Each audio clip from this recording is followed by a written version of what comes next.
무너진 곳에서 발견한 말씀. 역대하 34장 14절에서 33절 말씀. 무리가 여호와의 전에 헌금한 돈을 꺼낼 때에 제사장 hil기야가 모세가 전한 여호와의 율법책을 발견하고 hil기야가 서기관 사반에게 말하여 이르되 내가 여호와의 전에서 율법책을 발견하였노라 하고 hil기야가 그 책을 사반에게 주매 사반이 책을 가지고 왕에게 나아가서 복명하여 이르되 왕께서 종들에게 명령하신 것을 종들이 다 준행하였나이다. 또 여호와의 전에서 발견한 돈을 쏟아서 감독자들과 일꾼들에게 주었나이다 하고 서기관 사반이 또 왕에게 아뢰어 이르되 제사장 hil기야가 내게 책을 주더이다 하고 사반이 왕 앞에서 그것을 읽음에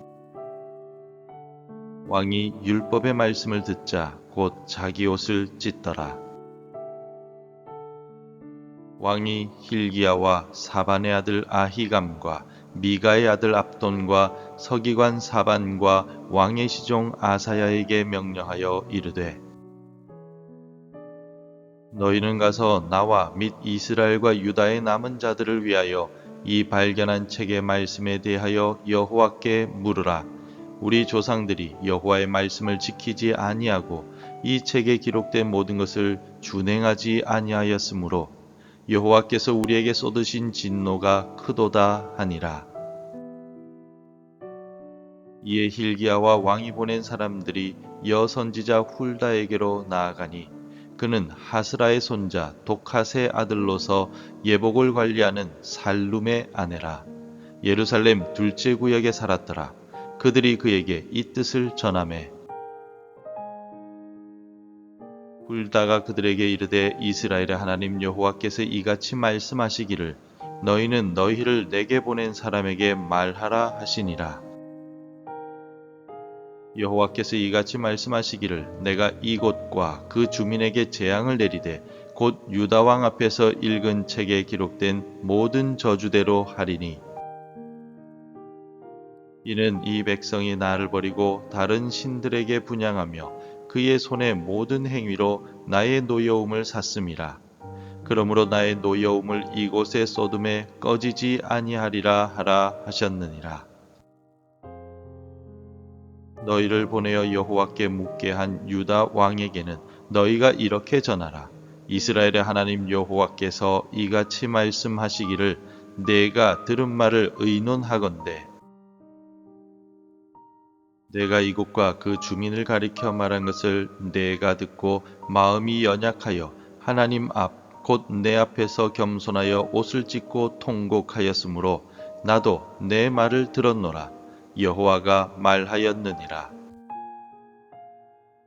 그러므로 내가 내게 너의 조상들에게 돌아가서 평안히 묘실로 들어가게 하리니 내가 이곳과 그 주민들에게 내리는 모든 재앙을 내가 눈으로 보지 못하리라 하셨느니라. 이에 사신들이 왕에게 복명하니라. 왕이 사람을 보내어 유다와 예루살렘의 모든 장로를 불러 모으고 여호와의 전에 올라가매 유다 모든 사람과 예루살렘 주민들과 제사장들과 레위 사람들과 모든 백성이 노소를 막론하고 다 함께 한지라. 왕이 여호와의 전 안에서 발견한 언약책의 모든 말씀을 읽어 무리의 귀에 들려주고 왕이 자기 처소에 서서 여호와 앞에서 언약을 세우되 마음을 다하고 목숨을 다하여 여호와를 순종하고 그의 계명과 법도와 율례를 지켜 이 책에 기록된 언약의 말씀을 이루리라 하고 예루살렘과 베냐민에 있는 자들이 다 여기에 참여하게 하매 예루살렘 주민이 하나님 곧 그의 조상들의 하나님의 언약을 따르니라. 이와 같이 요시야가 이스라엘 자손에게 속한 모든 땅에서 가증한 것들을 다 제거하여 버리고 이스라엘의 모든 사람으로 그들의 하나님 여호와를 섬기게 하였으므로 요시야가 사는 날에 백성이 그들의 조상들의 하나님 여호와께 복종하고 떠나지 아니하였더라. 혹시 집안 대청소를 하다가 아주 오래전에 잃어버렸던 소중한 물건, 예를 들어서 결혼 반지나 부모님의 유품을 찾았던 경험이 있으십니까? 그것을 발견하는 순간 아마 잊고 있던 기억과 감격이 밀려올 것입니다. 그런데 우리에게 영적인 대청소가 필요한 순간이 있습니다. 오늘 본문의 유다 백성들이 그러했습니다. 그들은 가장 소중한 것, 바로 하나님의 율법책을 잃어버린 채 살고 있었습니다. 하나님의 말씀은 오랜 세월 동안 성전 구석에서 먼지에 쌓인 채 잊혀졌습니다. 그런데 이것이 유다만의 이야기일까요? 오늘 우리의 모습은 어떻습니까? 집집마다 성경책이 여러 권 꽂혀 있고 스마트폰 앱으로 언제든지 말씀을 볼 수 있지만 정작 우리 삶의 중심에서 하나님의 말씀은 잃어버린 책이 되지는 않았습니까? 하나님의 말씀이 사라진 그 자리에 세상의 기준과 헛된 우상들이 가득 차서 삶의 성전이 무너져 내리고 있지는 않습니까? 오늘 본문의 말씀은 이처럼 무너진 삶의 현장에서 다시 발견된 하나님의 말씀이 어떻게 한 사람과 공동체 전체를 뒤흔들고 새롭게 하는지를 잘 보여주고 있습니다. 요시야 왕은 16살의 개혁을 시작하여 8년 동안 우상을 제거하고 드디어 18번째 해에 무너진 성전을 수리하기 시작했습니다. 선한 의도로 시작한 일이었습니다. 바로 그때 제사장 hil기야가 성전 구석에서 율법책을 발견하게 됩니다. 이 같은 사실은 우연이 아니라고 말할 수 있습니다. 하나님을 향한 작은 순종이 잊혀진 말씀을 다시 만나게 되는 은혜의 통로가 된 것입니다.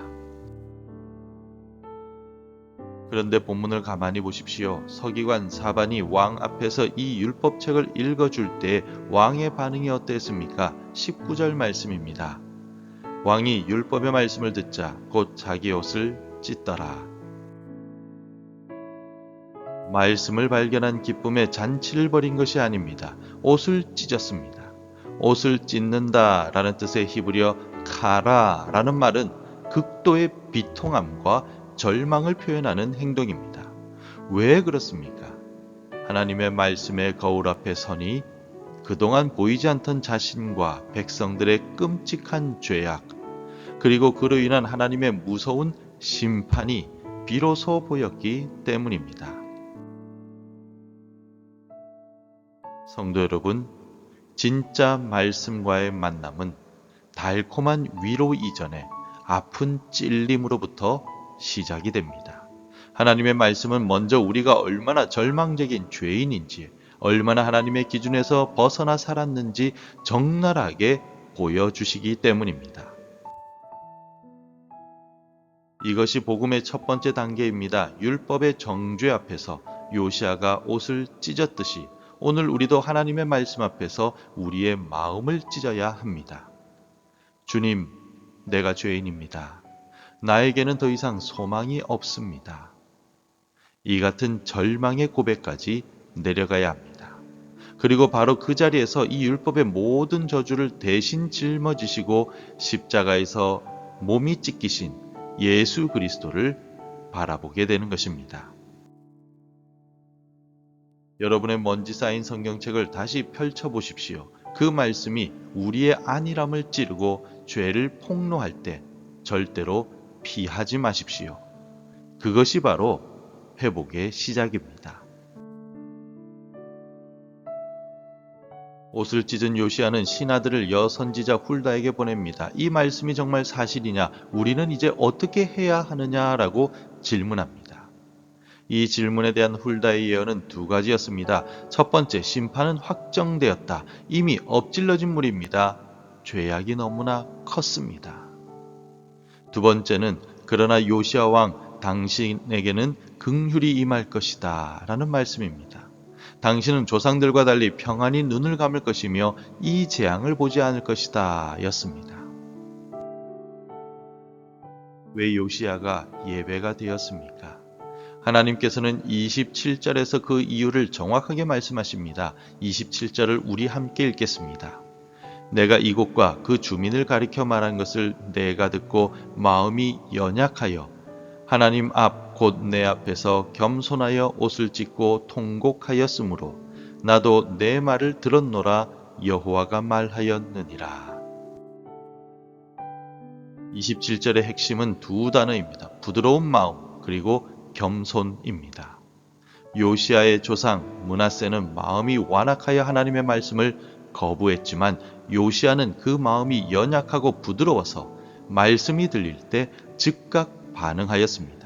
요시아는 조상 탓이다, 나는 억울하다 변명하지 않았습니다. 대신에 하나님, 바로 내가 죄인입니다 라고 스스로를 낮추었습니다.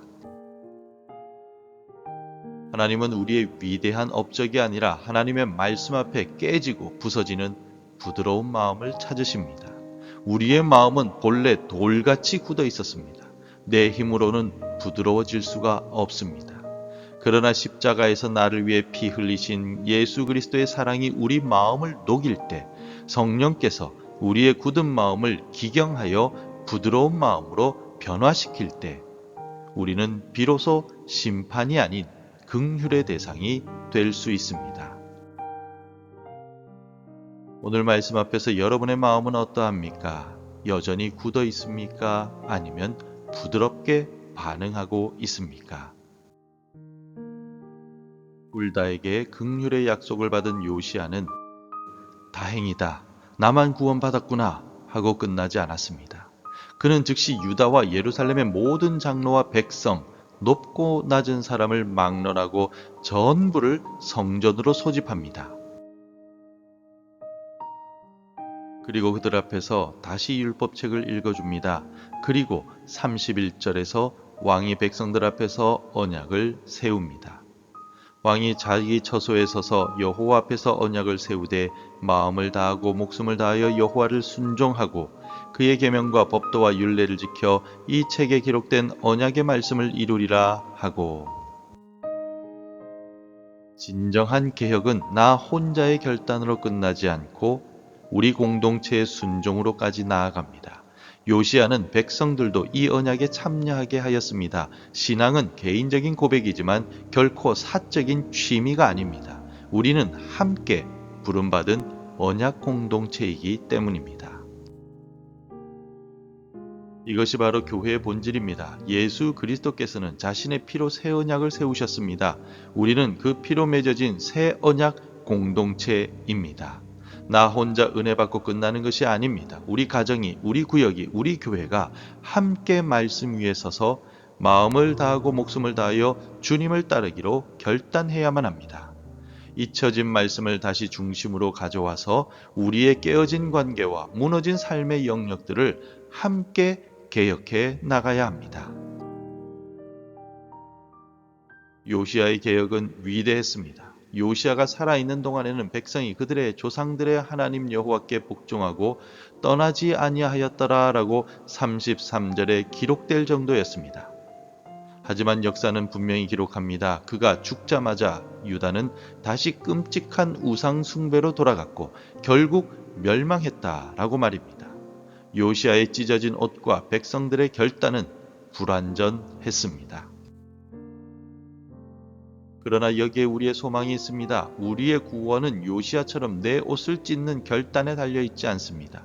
우리의 구원은 우리를 위해서 몸이 찢기신 영원한 왕 예수 그리스도께 달려있습니다. 말씀을 잃어버려 무너진 삶의 자리에 계십니까? 오늘 다시 말씀을 발견하십시오. 율법의 정죄 앞에서 절망하십시오. 그리고 그 저주를 대신 지신 예수 그리스도의 십자가 앞에 부드러운 마음으로 엎드리십시오. 예수 그리스도께서 피로 세우신 새 언약은 결코 실패하지 않습니다. 성령께서 오늘 우리 마음에 그 말씀을 되새기시고 우리를 붙드실 것입니다. 무너진 내 삶에서, 우리 가정에서, 우리 교회에서 말씀이 다시 들릴 때 일어나는 놀라운 개혁의 역사가 시작되기를 주님의 이름으로 축원합니다. 기도하겠습니다. 하나님 아버지, 말씀을 잃어버리고 세상 기준을 따라 살았던 우리의 무관심과 완악함을 용서하여 주옵소서. 율법의 저주 아래에서 죽을 수밖에 없던 우리를 위하여 십자가에서 몸을 찢으시고 새 언약을 세우신 예수 그리스도의 은혜에 감사를 드립니다. 오늘 다시 우리의 마음을 찢고 부드럽게 하여 주의 말씀을 붙들고 살아가기로 결단하오니 성령님께서 도와주옵소서. 예수님의 이름으로 기도드립니다. 아멘. 계속해서 함께 기도해 주시기 바랍니다. 말씀에 민감하게 반응하는 부드러운 마음을 주소서. 죄를 깨닫고 돌이키는 회개의 영을 허락하소서. 우리 교회가 주의 말씀 위에 서는 공동체가 되게 하옵소서. 하나님의 말씀으로 하루를 시작하는 은혜를 주옵소서. 오늘도 말씀대로 살아가며 열매 맺는 하루가 되시기를 축복합니다.